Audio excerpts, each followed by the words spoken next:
أعوذ بالله من الشيطان الرجيم. بسم الله الرحمن الرحيم. السلام علیکم ورحمۃ اللہ وبرکاتہ۔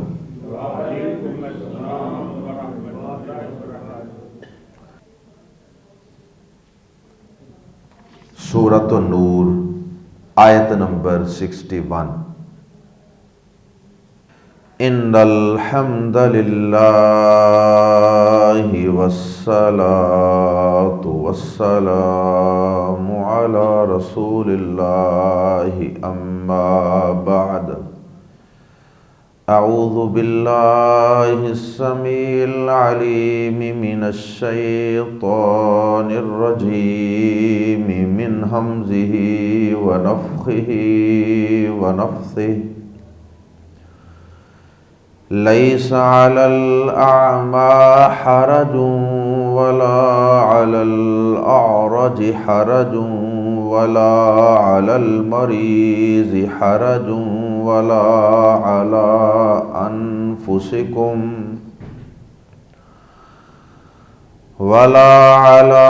أنفسكم أن تأكلوا من بيوتكم أو بيوت آبائكم أو بيوت أمهاتكم أو بيوت إخوانكم أو بيوت أخواتكم أو بيوت أخواتكم أو بيوت أعمامكم أو بيوت عماتكم أو بيوت أخوالكم أو بيوت خالاتكم أو بيوت خالاتكم أو ما ملكتم مفاتحه أو صديقكم۔ ليس عليكم جناح أن تأكلوا جميعا أو أشتاتا، فإذا دخلتم بيوتا فسلموا على أنفسكم تحية من عند الله مباركة طيبة، كذلك يبين الله لكم الآيات لعلكم تعقلون۔ اللہ رب العزت نے ایمان والوں کی بہت سے معاشرتی مسائل اور احکامات کی طرف توجہ مبذول کروائی ہے، اور بہت سے ادب، آداب اور ایٹیکیٹس سکھائے ہیں اہل ایمان کو۔ سب سے پہلی جو بات اللہ رب العزت نے سمجھائی ہے اور مسلمانوں کے لیے جو آسانی فرمائی ہے، وہ بات یہ ہے کہ جب سورۃ النساء کی آیت نمبر 29 یا ایھا الذین آمنوا لا تأکلوا اموالکم بینکم بالباطل، اے ایمان والو ایک دوسرے کے مال ناحق، ناجائز، باطل طریقے سے مت کھایا کرو، یہ آیت نازل ہوئی تو صحابہ کرام رضوان اللہ علیہم اجمعین چونکہ فوراً اللہ کے حکم پر عمل کر لیتے تھے، وہ پس و پیچ سے، لیت و لال سے کام نہیں لیتے تھے کہ اچھا دیکھیں گے، غور کریں گے۔ فوراً اللہ کا حکم آتا، اس کے مطابق اپنی عادات کو اور اپنے رواج کو اس کے مطابق فوراً تبدیل کر لیتے۔ اب یہ آیت اتری تو صحابہ کو اس پہ عمل کرنا تھا۔ انہوں نے اس آیت پر عمل کرتے ہوئے اپنے قریبی عزیز و اقارب کے گھروں سے کھانا وغیرہ کھانے میں بھی احتیاط شروع کر دی۔ مثلا کوئی اپنی بہن کے گھر گیا ہے، اب بہن کا خامد جو اس گھر کا سربراہ ہے وہ موجود نہیں، اب یہ وہاں کھانا ہی نہیں کھا رہا، ہچکچا رہا ہے کہ اللہ پاک نے منع کیا ہے کہ ایک دوسرے کا کھانا باطل طریقے سے مت کھاؤ، تو کہیں سربراہ خانہ کی اجازت کا بغیر میں کھانا کھا لوں تو یہ کہیں ناحق اور حرام کھانا نہ بن جائے میرے لیے۔ اسی طرح کسی خالہ کے گھر، کسی چچا کے گھر، کسی قریبی عزیز کے گھر جاتے تو اسی طرح محتاط رہتا کہ نہ بھائی میں یہاں سے کچھ نہیں کھاؤں گا۔ اسی طرح کوئی بڑا ہی قریبی دوست ہے جس کے ساتھ بڑی بے تکلفی ہے، اب اس کے گھر گئے ہیں تو اس کے بچوں نے لا کے کوئی چیز رکھ دی، نہ بھائی تمہارے بابا آئیں گے وہ اجازت دیں گے تو پھر کھانا کھاؤں گا، پتہ نہیں یہ میرے لیے جائز بھی ہے کہ نہیں۔ تو اس قسم کی احتیاطیں مسلمانوں نے شروع کر دی۔ عبداللہ بن عباس رضی اللہ تعالی عنہ بیان فرماتے ہیں، امام طبری رحمہ اللہ نے ان سے نقل فرمایا ہے صحیح سند کے ساتھ، وہ فرماتے ہیں کہ مسلمانوں نے جب سورہ نساء کی آیت اترنے کے بعد حلال کھانے کے لیے اس قدر احتیاط شروع کر دی کہ وہ مشکل میں مبتلا ہو گئے۔ یہ بڑی ایک مشکل والا معاملہ تھا کہ جن لوگوں کے گھروں میں عام آدمی کا آنا جانا ہے اور جن کے گھروں سے کھایا جائے تو وہ ناراض نہیں ہوں گے بلکہ خوش ہوں گے کہ ان کی غیر موجودگی میں بھی آپ ان کے گھروں سے کھانا وغیرہ کھا لیں، تو مسلمانوں نے احتیاط شروع کر دی، اوائڈ کرنا شروع کر دیا۔ اللہ پاک نے سورۃ النور کی یہ آیت نمبر 61 نازل فرما کے ایمان والوں کے لیے آسانی پیدا فرما دی کہ یہ باطل اور ناحق طریقے سے کھانے میں نہیں آتا۔ اگر تم اپنے قریبی رشتہ داروں اور دوست احباب کے گھروں سے ان کی اجازت کے بغیر کھا پی لیتے ہو تو اس میں کوئی حرج نہیں، بلکہ اس کے ساتھ اللہ پاک نے جو معذور لوگ ہیں، جیسے اندھا ہے، جیسے لنگڑا ہے یا کوئی مریض ہے، ایسے لوگوں کو بھی اللہ پاک نے ساتھ یہ اجازت دے دی کہ تم معذور ہونے کی وجہ سے کسی کے گھر سے بھی کھانا کھا لو، اس کی عدم موجودگی میں یا اس کی غیر حاضری میں یا سربراہ خانہ کی عدم موجودگی میں اس کے بچے وغیرہ، اس کی بیوی، اس کے گھر والے، خادمہ کوئی چیز لا کے پیش کر دے تو تم کھا سکتے ہو، تمہارے لیے کوئی گناہ نہیں۔ آئیے قرآن مجید کے الفاظ میں پہلے اس موضوع کو پڑھتے ہیں، پھر اس کے بعد اگلے موضوعات کی طرف بڑھیں گے۔ لیسا نہیں، علی الاعمی اندھے پر، حرجن کوئی حرج، لیسا علی الاعمی حرجن نہ اندھے پر کوئی حرج ہے، ولا اور نہ علی الاعرج اور نہ لنگڑے پر، اعرج لنگڑے کو کہتے ہیں، ولا اور نہ علی المریض بیمار پر حرجن کوئی حرج ہے، ولا اور نہ علی انفسکم اور نہ خود تم پر، ان تأکلوا کہ تم کھاؤ، من بیوتکم اپنے گھروں سے، او یا بیوت آبائکم یا اپنے گھروں سے۔ بعض اہل علم نے کہا کہ اپنے گھروں سے تو ہر شخص ہی کھا لیتا ہے، اس میں تو کوئی بھی مذاکرہ نہیں سمجھتا، پھر اس کا خاص ذکر کیوں کیا؟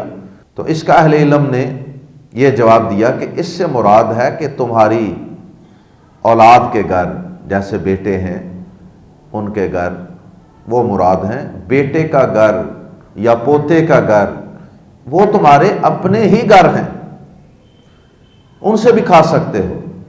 جیسے حدیث میں نبی صلی اللہ علیہ وسلم نے فرمایا نا، وہ ایک باپ نے آ کر شکایت کی تھی اپنے بیٹے کی، تو نبی صلی اللہ علیہ وسلم نے اس کے بیٹے کو کہا کہ انتا و مالکا لابیکا، تو اور تیرا مال سارے کا سارا، تو بھی اور تیرا مال بھی تیرے باپ کا ہے۔ تیرا باپ تیرے مال میں سے کسی بھی وقت کچھ لینے کا حق رکھتا ہے، کھانے کے لیے، پینے کے لیے، علاج کے لیے۔ تو اس سے مراد اولاد کے گھر ہیں۔ ولا علی انفسکم، اور نہ خود تم پر گناہ ہے، ان تاکلوا، کہ تم کھاؤ، من بیوتکم، اپنے گھروں سے، او یا بیوتی، بیت کی جمع، او بیوتی، یا گھروں سے، آبائکم، اپنے باپوں کے گھروں سے۔ باپ میں باپ بھی آ جاتا ہے، دادا، پردادا، اسی طرح نانا، پڑنانا، یہ سارے اوپر تک جتنے بھی ہیں رشتے، یہ سب باپ میں آ جاتے ہیں۔ او بیوتی، یا گھروں سے، امہاتکم، اپنی ماؤں کے، اس میں ماں بھی آ جاتی ہے، اور اسی طرح ماں سے اوپر نانی، پڑنانی، اسی طرح دادی، پردادی، یہ سب اس میں آ جاتے ہیں رشتے۔ او بیوتی اخوانکم، یا اپنے بھائیوں کے گھروں سے۔ بھائیوں میں سارے بھائی آ جاتے ہیں، حقیقی بھائی ہوتے ہیں، کچھ الاتی بھائی ہوتے ہیں، اور اسی طرح سے عینی بھائی، یعنی بھائی ہونے کے جتنے بھی اسباب ہیں، ایک تو حقیقی بھائی ہوتے ہیں نا، اور ایک ستیلے ہوتے ہیں، اور ایک جنہوں نے ایک ماں کا دودھ پیا ہوتا ہے، یہ بھائیوں کی جتنی قسمیں ہیں وہ سارے اس میں آ جاتے ہیں۔ او بیوتی اخوانکم، یا اپنے بھائیوں کے گھروں سے۔ او بیوتی اخواتکم، یا اپنی بہنوں کے گھروں سے، اس میں بھی بہنوں کی ساری قسمیں آ جاتی ہیں۔ او بیوتی اعمامکم، یا اپنے چچاؤں کے گھروں سے، اپنے چچاؤں کے گھروں سے۔ امن چچا کو کہتے ہیں، باپ کا جو بھائی ہوتا ہے، تو اس کی جمع ہے اعمام۔ او بیوتی اعمامکم، یا اپنے چچاؤں کے گھروں سے۔ او بیوتی، یا گھروں سے، اماتکم، امن چچا کو کہتے ہیں، اور اماتن پھوپھی کو کہتے ہیں، گول تا کا اضافہ کر دیں، امن باپ کا بھائی، اور اماتن باپ کی بہن یعنی پھوپھی۔ او بیوتی اعمامکم، یا اپنے چچاؤں کے گھروں سے۔ او بیوتی اماتکم، یا اپنی پھوپھیوں کے گھروں سے۔ او بیوتی اخوالکم، یا اب یہ آگے دو رشتے آنے لگے ہیں ماں کے، ماں کا بھائی یعنی ماموں، اور ماں کی بہن یعنی خالہ۔ او بیوتی اخوالکم، یا اپنے ماموں کے گھروں سے۔ او بیوتی خالاتکم، یا اپنی خالاؤں کے گھروں سے۔ او یا ما جو، یعنی وہ گھر جو تم مالک ہوئے ہو، مفاتیحہ ہو، اس کی چابیوں کے۔ مفاتح جمع ہے مفتاح کی، چابی مفتاح، اور مفاتح اس کی جمع، جس کی چابیوں کے تم مالک بنے ہو۔ مراد یہ ہے کہ کوئی دوست، احباب، محلے دار آپ کو چابی پکڑا جاتا ہے کہ لو جی ہم حج پہ جا رہے ہیں، عمرے پہ جا رہے ہیں، کسی سفر پہ جا رہے ہیں، تو ذرا پیچھے سے گھر کا دھیان رکھیے گا، تو ان کے گھروں سے بھی آپ کھا سکتے ہیں۔ او صدیقکم، او یا صدیقی کم، صدیق دوست کو کہتے ہیں، انتہائی قریبی دوست، بے تکلف دوست۔ صدیق دال پر شد کے بغیر ہوتا ہے، صدیق دوست، اگر شد کے ساتھ ہو تو وہ ہوتا ہے صدیق، سواد کے نیچے زیر ہوتی ہے، اس میں زبر نہیں ہوتی۔ صدیق کا معنی ہوتا ہے بہت سچا، جیسے ابو بکر صدیق رضی اللہ تعالی۔ او صدیقی کم، یا اپنے دوست سے، اصل میں اللہ پاک نے بیوت کا لفظ جو ہے نا وہ حذف کر دیا یہاں، پہلے کافی دفعہ بیوت آیا، فلاں کے گھروں سے، فلاں کے گھروں سے، تو یہاں بھی سمجھنے کے لیے آپ یوں کہہ سکتے ہیں او بیوتی صدیقکم، یا اپنے دوست کے گھر سے یا گھروں سے۔ آگے اللہ پاک نے ایک اور مسئلہ بیان کیا ہے، دوسرا مسئلہ، اور وہ یہ ہے کہ کھانے کے متعلق بتایا کہ زمانہ جاہلیت کے اندر دو قسم کے غلو پائے جاتے تھے۔ کچھ لوگ کسی کے ساتھ کھانا معیوب سمجھتے تھے، اپنی توہین انسلٹ سمجھتے تھے کہ میں اس کے ساتھ بیٹھ کے کھاؤں۔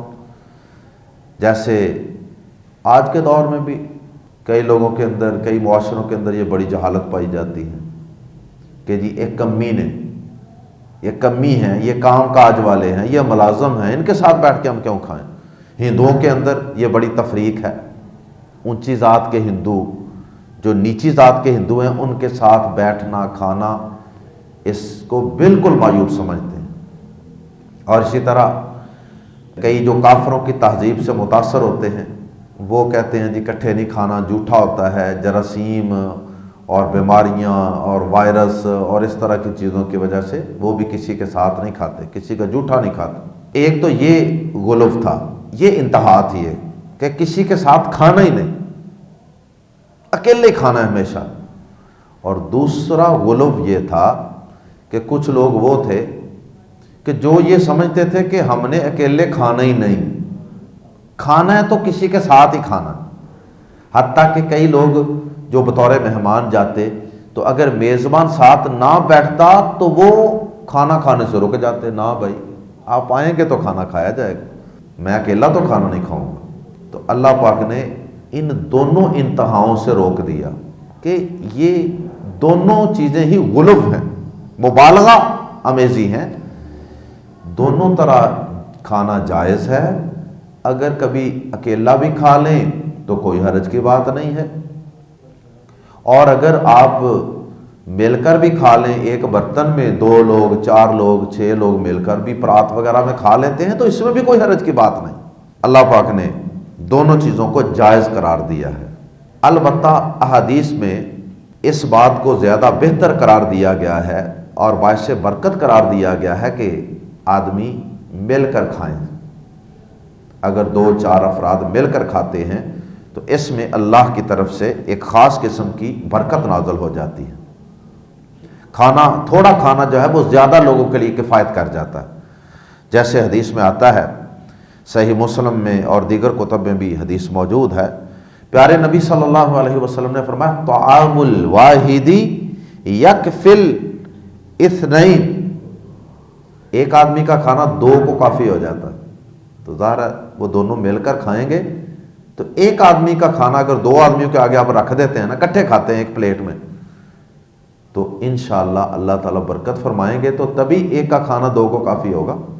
اور آگے آپ نے فرمایا وَطَعَامُ الْإِثْنَيْنِ يَكْفِي الْأَرْبَعَ، اور 2 آدمیوں کا کھانا 4 کو کافی ہو جائے گا۔ وَطَعَامُ الْأَرْبَعَةِ يَكْفِي الثَّمَانِيَةَ، 4 کا کھانا 8 کو کافی ہو جائے گا، 8 کو۔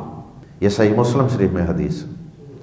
اور پھر صحیح مسلم کے اندر ہی فضائل صحابہ کے باب میں ایک حدیث ہے کہ ابو موسیٰ اشعری رضی اللہ تعالی عنہ اپنے قبیلے اشعری قبیلے کے متعلق بیان کرتے ہیں کہ جب اس قبیلے کے لوگ جب کسی لڑائی وغیرہ میں، جنگ کے حالات میں، کسی ایسی مشکل حالات میں تنگی محسوس کرتے، محتاجی محسوس کرتے کہ اب ہمارے پاس کھانا پینا کچھ نہیں ہے، تو وہ کیا کرتے؟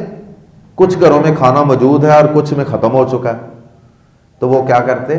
جن کے گھروں میں کھانا موجود ہے نا، وہ سارے ایک جگہ لے کر آتے اور ایک کسی بڑے کپڑے کے اندر، کسی بڑے دسترخوان کے اوپر سارے اپنا اپنا کھانا ڈال دیتے، جمع ہو جاتا، اور پھر جب وہ جمع ہو جاتا پھر سارے اس کو جتنے گھر ہوتے اتنے برابر حصوں میں اس کو تقسیم کر لیتے۔ تو اس طرح اللہ پاک اس میں برکت ڈال دیتا اور سب لوگوں کے لیے کفایت کر جاتا۔ تو اللہ پاک نے اس کے متعلق دونوں صورتوں کو ہی جائز قرار دیا۔ کسی کے اندر بھی انسان کو کراہت محسوس نہیں کرنی چاہیے، کسی کے اندر بھی تشدد نہیں کرنا چاہیے۔ ہمارے ہاں کئی دینی لوگ بھی جو ہے نا وہ کئی دفعہ کہتے ہیں جی اکٹھے کھاتے ہیں، جی اکٹھے کھانا سنت ہے۔ بھائی قرآن مجید کی آیت کی روشنی میں اکٹھے کھانا بھی سنت ہے، الگ الگ کھانا بھی سنت ہے۔ یہ تو آپ کہہ سکتے ہیں کہ اکٹھے کھانا زیادہ باعث برکت ہے، لیکن اس پر تشدد، سختی، یہ درست نہیں ہے۔ لیس علیکم جناح، نہیں ہے تم پر کوئی گناہ، کسی طرح کا کوئی بلیم نہیں، کوئی ملامت نہیں، کوئی گناہ نہیں، ان کے تأکلوا، تم کھاؤ جمیعا، اکٹھے، او یا اشتاتا، شتن ہوتا ہے نا، اشتاتا یا الگ الگ، جدا جدا، سیپریٹلی کھاؤ یا کولیکٹیولی کھاؤ، کوئی گناہ نہیں، کوئی حرج نہیں۔ ہاں احادیث نے اشارہ کر دیا کہ اکٹھے کھانا باعث برکت ہے، لیکن اس کا یہ مطلب ہرگز نہیں کہ کوئی اگر الگ الگ پلیٹوں میں کھانا کھاتا ہے یا کھلاتا ہے تو اس پر تنقید کی جائے، یہ درست نہیں۔ آخری حصے میں اللہ رب العزت نے گھروں میں داخل ہونے کے حوالے سے ایک اور ادب بیان فرمایا ہے، اور وہ ادب یہ ہے کہ جب تم اپنے گھروں میں داخل ہوتے ہو نا تو اس وقت بھی سلام کیا کرو۔ سلام اگرچہ ہر ملاقات کے وقت ایمان والوں کو آپس میں کرنی چاہیے، لیکن بہت سے لوگ اپنے گھر میں داخل ہوتے وقت سلام نہیں کرتے۔ بیوی کو، بچوں کو سلام کرنا لوگ انسلٹ سمجھتے ہیں، توہین سمجھتے ہیں کہ میں ان کو سلام کروں، بیوی کو سلام کروں۔ تو اللہ پاک نے اس کا بھی حکم دیا ہے کہ اپنے گھر والوں کو گھر میں داخل ہوتے وقت جو سب سے بہترین تحفہ، ہدیہ اور گفٹ تم دے سکتے ہو نا، وہ ان کے لیے سلامتی کی دعا ہے، اور یہ بڑا مبارک اور بڑا پاکیزہ تحفہ ہے، اس لیے اس میں سستی نہیں کرنی چاہیے۔ فَإِذَا، پھر جب، تم داخل ہو، بیوتن، کسی طرح کے گھروں میں، صرف اپنے ہی نہیں، بیگانے بھی کسی گھر میں داخل ہونا ہے، ظاہر ہے گھر والوں کی اجازت سے داخل ہونا ہے، تو وہاں بھی، اور اگر اپنے گھر ہیں تو وہاں بھی گھروں میں داخل ہونے کا یہ ادب ہے۔ فَإِذَا دَخَلْتُمْ، پھر جب تم داخل ہو، بیوتن، کسی طرح کے گھروں میں، فَتُسَلِّمُوا، تو سلام کہو، عَلَىٰ أَنفُسِكُمْ، اپنے لوگوں پر۔ انفسکم کا مطلب ایک تو یہ ہوتا ہے نا اپنے آپ پر، یہاں مراد ہے کہ اپنے لوگوں پر، کیونکہ ایمان والے سارے ایک جسم کی مانند ہیں، تو دوسرے مسلمانوں کو بھی اپنا آپ ہی سمجھنا ہے، جیسے اپنے لیے سلامتی کی دعا پسند کرتے ہیں ان کے لیے بھی سلامتی کی دعا کرنی ہے، ان کو سلام کہنا ہے۔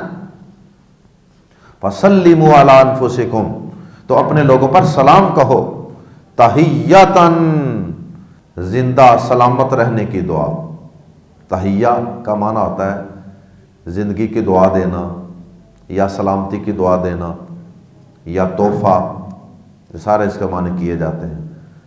تحیّتاً، زندہ سلامت رہنے کی دعا، من عند اللہ، جو اللہ کی طرف سے مقرر کی ہوئی ہے، مبارکتاً، اور وہ اللہ کی طرف سے کون سی مقرر کی گئی؟ السلام علیکم ورحمۃ اللہ وبرکاتہ، مبارکتاً، بابرکت، جو بڑی بابرکت ہے، طیبتاً، بہت پاکیزہ، یہ دعا بڑی بابرکت ہے، بڑی پاکیزہ ہے، بڑے خوبصورت الفاظ۔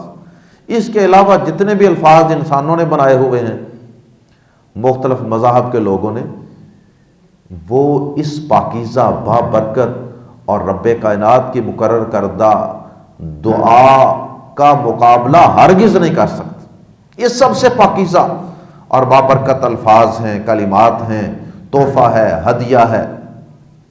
یہ جو بیوتن کا لفظ نکرہ ہے نا، تنوین، اس کی وجہ سے ہم نے اس کا ترجمہ کیا کسی طرح کے گھروں میں۔ تو اس سے بعض اہل علم نے یہ بھی کہا کہ عبداللہ بن عباس رضی اللہ تعالیٰ عنہ سے بھی منقول ہے اور اہل علم سے بھی، کہ اگر کسی ایسے گھر میں داخل ہوتے ہیں جہاں ہے ہی کوئی نہیں، رہائش کسی کی نہیں، تو وہاں بھی سلام کرنا ہے، لیکن وہاں تم نے سلام کرنا ہے السلام علینا وعلی عباد اللہ الصالحین۔ بہرحال سلام ضروری ہے، جس طرح کا بھی کوئی گھر ہو۔ کذالک، اسی طرح، یبین اللہ، کھول کھول کر بیان کرتا ہے اللہ، لکم، تمہارے لیے، الآیات، ان آیات کو، ان احکامات کو، ان آداب کو، ان مسائل و احکامات کو، لعلکم، تاکہ تم تعقلون، سمجھو۔ یہ سورہ نور کی آیات میں یہ تیسری دفعہ اس طرح کا جملہ آ چکا ہے، کذالک یبین اللہ لکم الآیات لعلکم تعقلون، تاکہ تم سمجھو۔